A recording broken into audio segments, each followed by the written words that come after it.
Right, back on In Focus, the Graduate Institute of Financial Sciences is taking on the Insurance SETA. This comes after the Insurance SETA decided to hold back certificates of 192 financial sciences students. The institute says SETA is also withholding certificates of more than 500 other students who've completed skills programs, some dating back as 2020. For more on this discussion, we're joined now by the Graduate Institute of Financial Sciences CEO, Dr. Kershen Pillay, and the financial sciences student, Shamaine Mazibuko. Good evening to you both, and thank you very much for joining us for this conversation. By the way, we did reach out to the SETA, sent them some questions. They've not come back to us, but we did inform them that we will go on with this conversation, and they will respond in due course, I suppose, on their part. But Dr. Pillay, let's begin with you. It seems you're having a dispute with your SETA. What's at the heart of this dispute? And it's starting as early as 2020. So firstly, Thabo, I just want to take this opportunity to thank you for sharing your platform with individuals like Shamaine and I and myself, who are ordinary South Africans, and you're giving a voice to us. So, Thabo, in plain, simple terms, what we are doing is we are fighting for the rights of our learners and our sector. And we want to ensure that quality education occurs and there's no hollowing out of the financial services sector. And in doing that, we have spoken about the inefficiencies within the sector, because obviously there's a relay that's at play. Your educational provider will do all the training that is needed, and then there comes a point of quality assurance and certification, which is the responsibility of the SETA to comply with. And unfortunately, we have thousands of students that have gone uncertified for many years, and Shamaine is one such example of that. And through our fights with the INSETA, and I call it fights because we are fighting for everyday South Africans. We're fighting for their right to be educated, their right to employment, and their right for promotion. And through that process, the INSETA has acted nefariously at certain instances, and we were forced to take them to court, which we obviously won. But I think for us today, the platform most importantly is to shed light on how everyday South Africans like ourselves and people like Shamaine can fight for what is right in this country, and to let people know that you can be an everyday South African, and there is hope still in South Africa. Shamaine, you have completed what is called Wealth Managers NGF 5 course with the Institute 2 years ago. You've been waiting for your certificate since then. How has this affected you? Oh, Thabo, this has really affected me in I don't know, in so many ways. I think primarily my biggest frustration is that where I'm sitting now, I cannot develop at work, because in order for me to move up a level, I need the specific qualification. And this qualification needs to go through the FSCA, which the FSCA has declined my application because they needed the specific certificate. So now for the past 2 years, I've been sitting in one position, even though I've technically been given a promotion, but I cannot move forward without the certificate. And you have been in touch with the SETA. You've emailed them. What are they saying to you? My initial conversation with them is that the issue is sitting with GIFS, because I called them and they said to me they have no record of me. So whatever issues I have is with GIFS. So that's why I had to go back to GIFS and try and figure out, if INSETA doesn't know who I am, what happened with you guys? All right, Dr. Pillay, what's the problem? Are you having difficulty with your own accreditation and your own registration? Why would they not be able to pick her up? So, Thabo, it was just a deflection tactic. And as I said, that there's a relay that's at play. Yeah. And GIFS has a certain responsibility and a certain mandate. And our mandate stops at training. And thereafter, the verification, the quality assurance, and the certification process resides with the SETA. And obviously, there's thousands of records that have gone unquality assured, and numerous learners that have not been certified, like Shamaine. Yeah. So what happens is there's a ping pong, and then what we would do is we get involved and we intervene and we start messaging on behalf of Shamaine still. Although we're doing the bulk messaging, we would message on behalf of Shamaine, try to put pressure on them. And I'm sure Shamaine would share with you, now that the provider is brought into the loop, they'll share issues like their system is giving them problems, or they haven't had a printing. Your name is not in this printing batch, it's in the next printing batch. But I would rather Shamaine maybe speak and give her own individual experience. I will, but I want to understand this handover process. How does it work? So you have provided the training, the quality assurance certification is theirs. What actually happens then in the transfer, in the transition period? Do you hand over anything to them? Do they have to have particular information on their part to be able to proceed? Correct. Tabo, very good question. So what happens is post-training, we then have an internal audit that's done to validate, okay, that, for example, did Shamaine actually complete this qualification? If Shamaine has completed this qualification, has she completed every module or every unit standard? Are her marks correct, accurate, etc.? Yeah. We then hand that over to what we call a moderator. The moderator then goes and marks to see that, okay, what the assessor has done, what the lecturer has done in the classroom, what the program managers have done are all authenticated. Yeah. Once we complete that process, Tabo, it then gets handed over to the INSETA. So what we do is we request from the INSETA what we call a verification. And then the INSETA would come across for this particular verification. They'll send what they call an external moderator or a verifier. That verifier will come and will verify the results, and they will provide us with a verification report.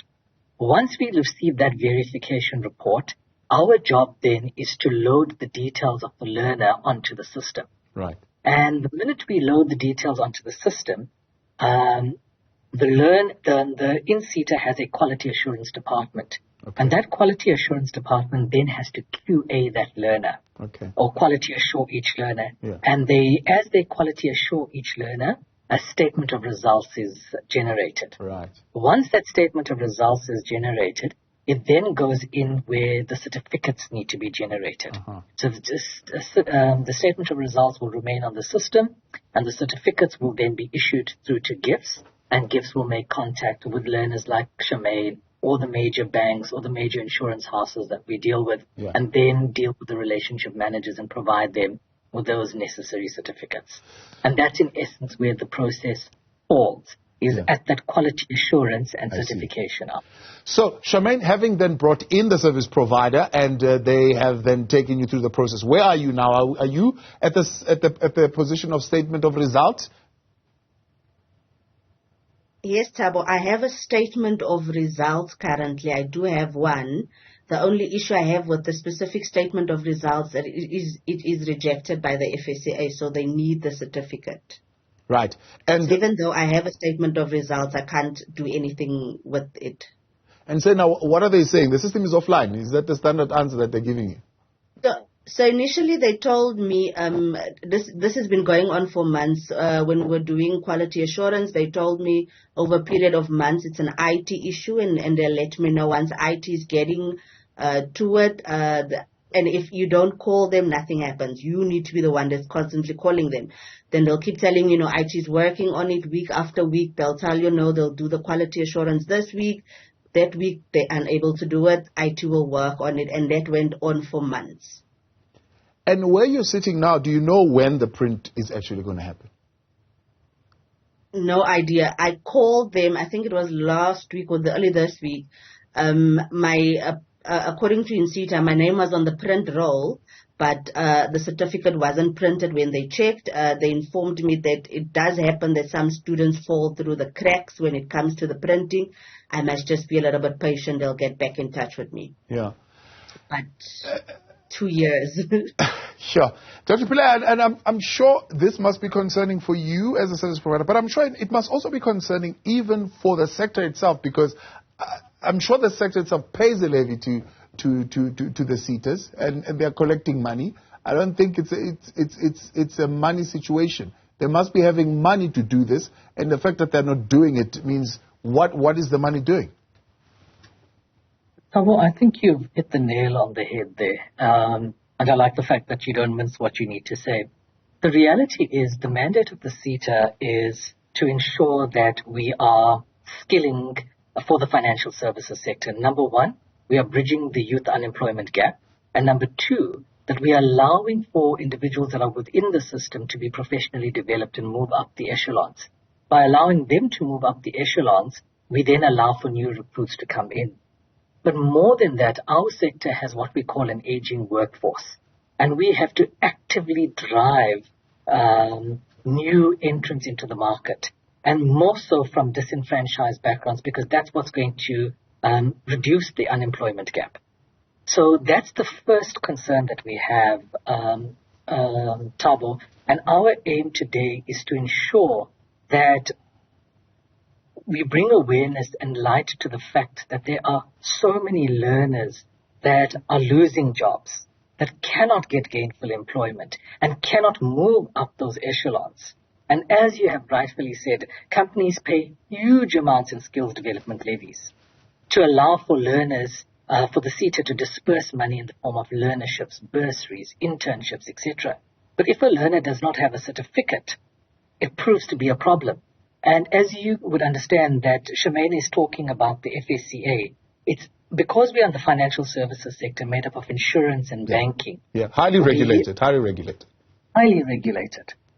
The FASE Act is something that is so important. Honesty and integrity, fit and proper requirements. Yeah.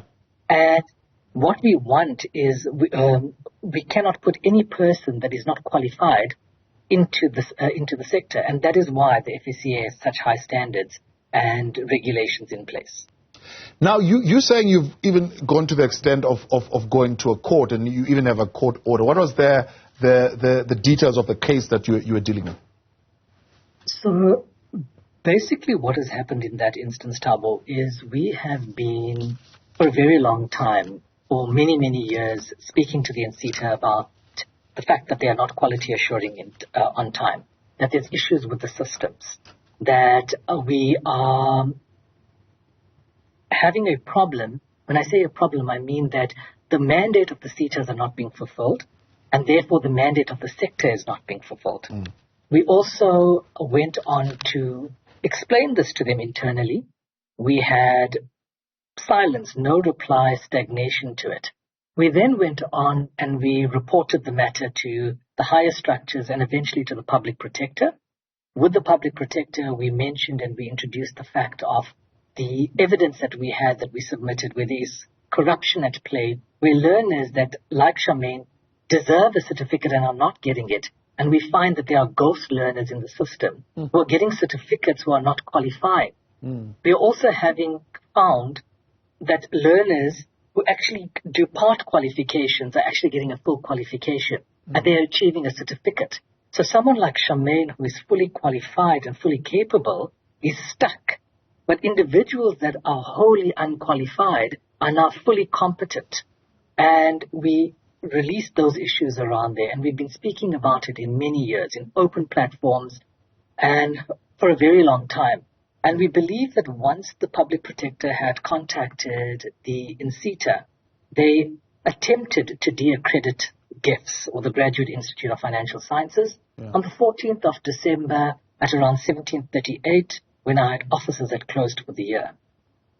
We had to then immediately take to the courts, and the courts found in our favor and interdicted the INSETA and asked them to withdraw their unlawful de-accreditation of GIFS, and that they needed to communicate it to the financial services sector. But that was the sort of smack on the wrist, so to speak, that we were getting from the INSETA for speaking truth to power. That is what our opinion and belief is of this. I'm getting a sense, maybe you'll help me here. Are you the only institute that is being treated this way? If you're saying that other people are getting, even lesser qualified, are getting their certification, are you being victimized as an institution, that deliberately this is being done to you and not to anybody else? Thabo, we believe that, and that's what we've put forth in most of our communications, both internally and externally, and to the sector, to the SETA themselves. It's simply because we are saying the learners have a right to education. Our sector has a right to have qualified individuals. And as a result of us speaking out, we believe that this has happened. More so, Thabo, is it's not about GIFS being victimized here. That's small, because we already have the respect we already have the market share. We deliver most of or majority of the learning to the sector. So our reputation, our name, we are an international award-winning institution. So that's not the issue for us. Our issue is the sheer disregard for the law and the sheer disregard for their mandate to educate and upskill our nation. And that's where we have a problem. And the other problem is that the moment you try to speak truth to power, there is punitive measures taken. And in this instance, GIFS has no fear for that because we have a strong judiciary and already the judiciary has acted in our favor. And that's not our problem. Our problem is we need the voices of our students and the youth of South Africa to be heard because they are not heard. Indeed. Shamaine, hope your voice was heard today, and we wish you the best with this process. We'll follow up with them. Like I mentioned, we did reach out to the INSETA. They requested questions. We sent those to them. We did indicate that we will continue with this conversation. So we will be hearing from them and give them a right of replying this conversation. I appreciate you both, and thank you very much for coming on. All right, that is Dr. Kershen Pillay, CEO of the Graduate Institute of Financial Sciences, and Shamaine Mazibuko, one of the students there struggling with this process of certification.